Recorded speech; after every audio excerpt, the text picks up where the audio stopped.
নমস্কার, তোমাদের সবাইকে মিতাস কিডস টিউশন চ্যানেলে স্বাগত জানিয়ে আজকের পর্বটি শুরু করছি। তো আমি আজকে করাবো তোমাদের ক্লাস 7-এর ইতিহাস চতুর্থ অধ্যায়। আমি 58 পেজ অবধি কিছু কিছু প্রশ্ন দিয়েছিলাম। এবার আমি আজকে 59 পেজের থেকে যে ইম্পর্টেন্ট প্রশ্নগুলো পাবো সেগুলো তোমাদের করাবো। তো চলো, প্রথম এখানে আছে, কে কোথায় প্রথম জিজিয়া কর চালু করেছিলেন? তো এর উত্তর হবে খ্রিস্টীয় 8ম শতকে আরবের সেনাপতি মোহাম্মদ বিন কাসিম সিন্ধু প্রদেশে প্রথম জিজিয়া কর চালু করেছিলেন।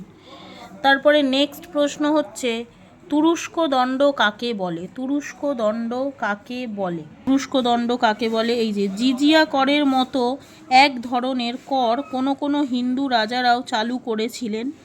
এই কর তারা চাপাতেন তাদের মুসলমান প্রজাদের ওপর। ওই করকে বলা হতো তুরস্ক দণ্ড।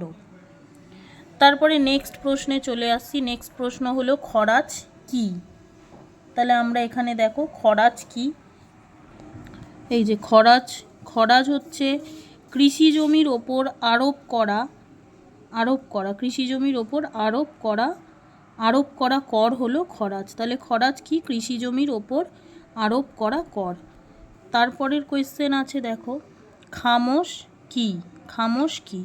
তো নিচেই দেয়া আছে, যুদ্ধের সময় লুট করা ধন সম্পদের একটি অংশ হলো কি? খামোশ কি? তাহলে খামোশ হলো যুদ্ধের সময়, এই যে খামোশ হলো যুদ্ধের সময় লুট করা ধন সম্পদের একটি অংশ। তারপরের প্রশ্ন আছে কি, জাকাত কি? তো এই যে এটা দেখো নিচে দেওয়া আছে, এই যে জাকাত মুসলমানদের সম্পত্তির ওপর আরোপ করা করকে বলা হতো জাকাত। মুসলমানদের সম্পত্তির ওপর আরোপ করা করকে বলা হতো জাকাত। তারপরের প্রশ্ন দেখো, আলাউদ্দিন খলজি বাজার দর নিয়ন্ত্রণ ব্যবস্থা সম্পর্কে যা জানো লেখো। তো তোমরা এটা 59-60 দুটো পৃষ্ঠা থেকেই পাবে। আলাউদ্দিন খলজির বাজার দর নিয়ন্ত্রণ সম্পর্কে যা জানো লেখো। তো এখানে প্রথমেই তোমরা দেখো লিখবে, এই যে আলাউদ্দিন বাজারের সমস্ত নিত্য প্রয়োজনীয় দ্রব্যের দাম ঠিক করে দেন। এটা দেবে 1 নম্বর পয়েন্ট। 2 নম্বর পয়েন্ট দেবে, আলাউদ্দিন খলজির আমলে দিল্লিতে 4টি বড় বাজার ছিল। তারপর পাতা উল্টে চলে যাবে 59 নম্বর পৃষ্ঠাতে। তো এখানে দেবে, এই যে তারপরে দেখো এখানে 4টি বড় বাজার ছিল। এই সব বাজার খাদ্যদ্রব্য, ঘোড়া, কাপড় ইত্যাদি বিক্রি হতো। তারপর 3 নম্বর পয়েন্ট দিয়ে লিখবে, সুলতানের ঠিক করে দেওয়া দামের থেকে বেশি দাম নিলে বা ক্রেতাকে ওজনে ঠকালে কঠোর শাস্তি দেওয়ার ব্যবস্থা ছিল। তারপর 4 নম্বর পয়েন্ট লিখবে, আলাউদ্দিন রেশন ব্যবস্থার প্রবর্তন করেন। আর 5 নম্বর পয়েন্ট লিখবে, প্রয়োজনের সময় প্রজাদের সুলতানের পক্ষ থেকে খাদ্যশস্য ও রোজের প্রয়োজনীয় জিনিস পরিমাণ মতো যোগান দেওয়া। দেখো কত খ্রিস্টাব্দে শামসুদ্দিন ইলিয়াস শাহ লখনৌতির সিংহাসন দখল করেন? তো এটা আমরা পেয়ে যাব, দেখো এই যে 1342 খ্রিস্টাব্দে শামসউদ্দিন ইলিয়াস শাহ লখনৌতির সিংহাসন দখল করেন। কত খ্রিস্টাব্দে? 1342 খ্রিস্টাব্দে। তো তারপর আমি চলে আসব 61 নম্বর পেজে। 61 নম্বর পেজের প্রশ্ন দেখো আছে, বাংলার প্রথম স্বাধীন সুলতানের নাম কি? তো এখানে দেখো এই যে সুলতান শামসউদ্দিন ইলিয়াস শাহ বাংলার প্রথম স্বাধীন সুলতান। তাহলে বাংলার প্রথম স্বাধীন সুলতানের নাম কি? সুলতান শামসউদ্দিন ইলিয়াস শাহ। তারপরে নেক্সট প্রশ্ন কি আছে, কোন সুলতানের আমলে বাংলার রাজধানী মালদহে হজরত পান্ডুয়া থেকে গৌড়ে চলে যায়? তো এই যে দেখো, এই যে সুলতান জালাল উদ্দিন মোহাম্মদ শাহ তার আমলে বাংলার রাজধানী মালদহের হজরত পান্ডুয়া থেকে গৌড়ে চলে আসে। তো এটা হয়ে গেল। তারপর আমি চলে যাব 62 নম্বর পেজে। এবার 62 নম্বর পেজ থেকে যে ইম্পর্টেন্ট প্রশ্নগুলো আমি পাবো সেইগুলো আমি বলে দিচ্ছি। তো 62-তে যাওয়ার আগে আরও দুটো পাবো, আবিসিনিয়া সুলতানরা কোথা থেকে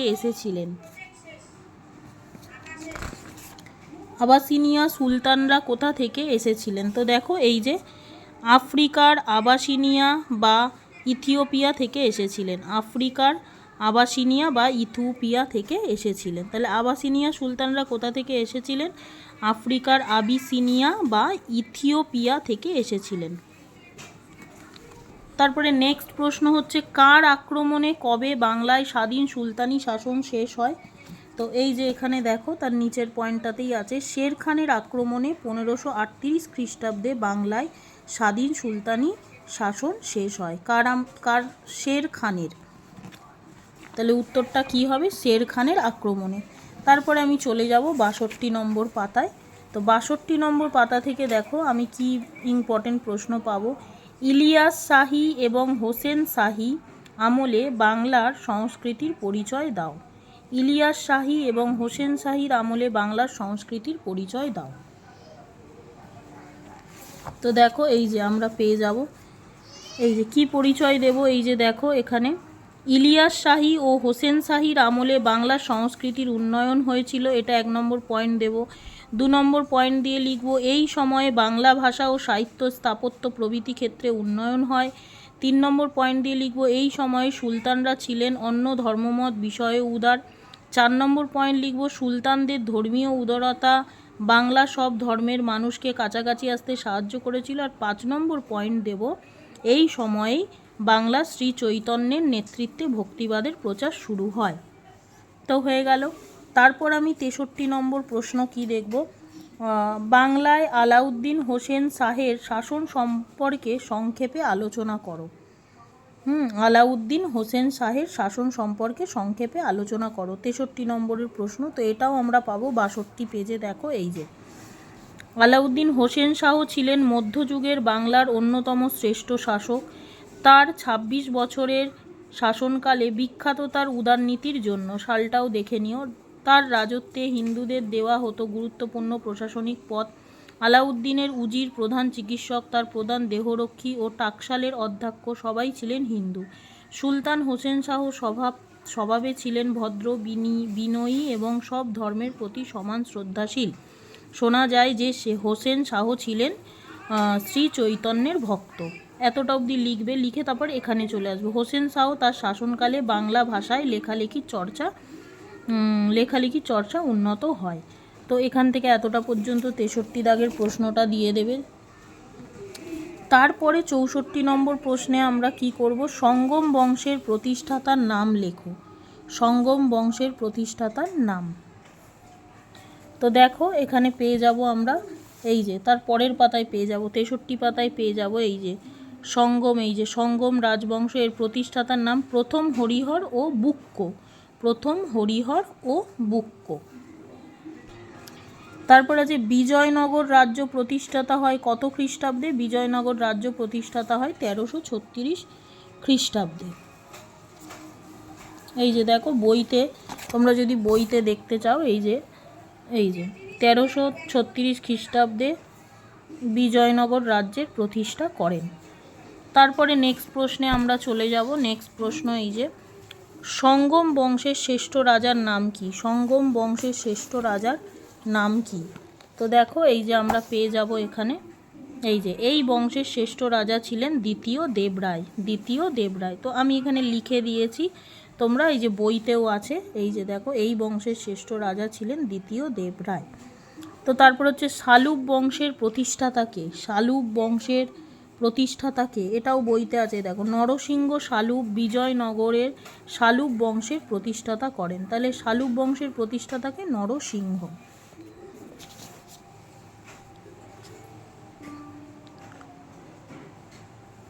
তুলুব বংশের প্রতিষ্ঠাতাকে। তুলুব বংশের প্রতিষ্ঠাতা হচ্ছে তুলুব বংশের প্রতিষ্ঠাতাকে তুলুব বংশের প্রতিষ্ঠাতা বীরসিংহ। বিজয়নগর রাজ্যের একজন বিখ্যাত শাসকের নাম লেখো। কৃষ্ণদেব রায়। আমুক্ত মাল্য গ্রন্থের রচয়িতাকে, এটাও কৃষ্ণদেব রায়, বইতেও তোমরা পেয়ে যাবে। তো তারপর আছে কে কত খ্রিস্টাব্দে বাহুমনি রাজ্যের প্রতিষ্ঠা করেন? আলাউদ্দিন হাসান বাহুমন শাহ 1347 খ্রিস্টাব্দে বাহুমনি রাজ্যের প্রতিষ্ঠাতা করেন। এই যে এখানে পেয়ে যাবে তোমরা, দেখো এই যে 1347 খ্রিস্টাব্দে আলাউদ্দিন হাসান বাহমন শাহ নাম নিয়ে দাক্ষিণাত্য বাহমনি রাজ্যের প্রতিষ্ঠাতা করেন। তো এবার চলে যাব 64 নম্বর পেজ। কবে কোন যুদ্ধে বিজয়নগর পরাজিত হয়? তো এটা 64 নম্বর পেজে একদম শেষে পেয়ে যাব। এই যে 1565 খ্রিস্টাব্দে বানিহাটি বা তালিকোটার যুদ্ধে বিজয়নগর পরাজিত হয়। তা উল্টে নিয়েছি। তো এরপরে আমি 65 নম্বর, এই যে 65 নম্বর পেজ থেকে যেগুলো ইম্পর্টেন্ট সেই প্রশ্নগুলি করাবো। তো এখানে রায়চুর দোয়াব কাকে বলা হয়? রায়চুর দোয়াব, তো এটা দেখো তোমরা পেয়ে যাবে এখানে। এই যে রায়চুর দোয়াব কৃষ্ণা এবং তুঙ্গভদ্রা নদীর অববাহিকা অঞ্চলকে বলা হয় রায়চুর দোয়াব। তো এখান থেকে এতটা। তারপর হচ্ছে কোথাকার শাসকরা নিজেদের হিন্দু রায়দের মধ্যে সুলতান বলতেন? বিজয়নগরের শাসকরা। দক্ষিণী কাদের বলা হতো? এটা এই যে দক্ষিণী কাদের বলা হতো, এখানেই তোমরা পেয়ে যাবে। বাহমনি রাজ্যে দেশীয় অভিজাতদের বলা হতো দক্ষিণী। বাহমনি রাজ্যে দেশীয় অভিজাতদের বলা হতো দক্ষিণী। তারপর নেক্সট প্রশ্ন হচ্ছে বাহমনি রাজ্যের মানুষরা দেশ বলতে কি বুঝতো? নিজের এলাকা। বাহমনি রাজ্যের মানুষরা দেশ বলতে কি বুঝতো? নিজের এলাকা। তো আজকে আমি চতুর্থ অধ্যায়টা আমি শেষ করে দিলাম, ইতিহাসের ক্লাস 7। যদি ভিডিওটি তোমাদের ভালো লেগে থাকে তাহলে অবশ্যই একটা লাইক করো আর চ্যানেলটি সাবস্ক্রাইব করো। তো তোমরা যদি এই পাঠ্য বই খুঁটিয়ে এরকমভাবে প্রশ্নগুলি করতে পারো তাহলে পরীক্ষায় আশা করি তোমরা কমন পাবে। আর কোনো নোট বই বা এক্সট্রা করে অন্য কিছু করতে হবে না, পুরো লাইন ধরে খুঁটিয়ে আমি ইম্পর্টেন্ট প্রশ্নগুলো বলে দিয়েছি। তো পরের দিন চলে আসবো আবার একটা নতুন ভিডিওর সঙ্গে। তো চলো, টাটা।